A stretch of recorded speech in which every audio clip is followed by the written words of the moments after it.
যেমন আমরা এখানে আসছি, আমাদের যিনি আমাদের সাথে একটা মনোমালিন্য হয়েছে, জনাব রুমিন ফারহানা, উনি অনেক দিন ধরে রাজনীতি করছেন। আমরা এসেছি, উনি ওনার লোক পাঠিয়েছে যে আমরা ঠিকভাবে আমাদের এখানে কোনো সমস্যা হচ্ছে কিনা, আমাদের জন্য উনি কিছু উপহার পাঠিয়েছে। এটা কিন্তু একটা পজিটিভ বার্তা, এটা আমাদেরকে অবশ্যই ওয়েলকাম জানানো উচিত। এটা আমাদের ওয়েলকাম জানানো উচিত না?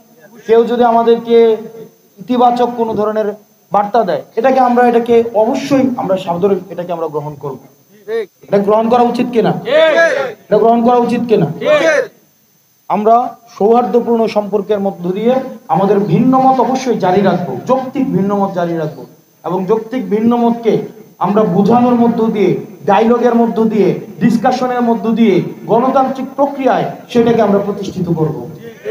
সেটার জন্য আমরা আওয়ামী পন্থায় কখনো যেন আমরা না যাই। আমি অনুরোধ করবো আপনাদেরকে, আমরা আওয়ামী তরিকার কোনো রাজনীতি আর আমরা করতে চাই না, দরকার নাই।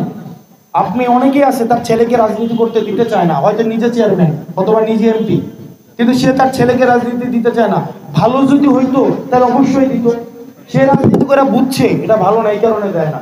কিন্তু আমরা রাজনীতি এমন ভাবে করতে চাই যে রাজনীতিতে আমি যেন ওই রাজনীতির পরিবেশটা যেন এমন হয় যেন আমার সন্তানকে আমি আগ্রহী হই যে সে রাজনীতিতে আসুক। এটা দায়িত্বটা তো আমাদেরই নাকি? এটা দায়িত্ব হচ্ছে তরুণ প্রজন্ম যারা আছেন আপনাদের। আমরা এই ধরনের একটা পরিবেশ আমরা গড়ে তুলবো।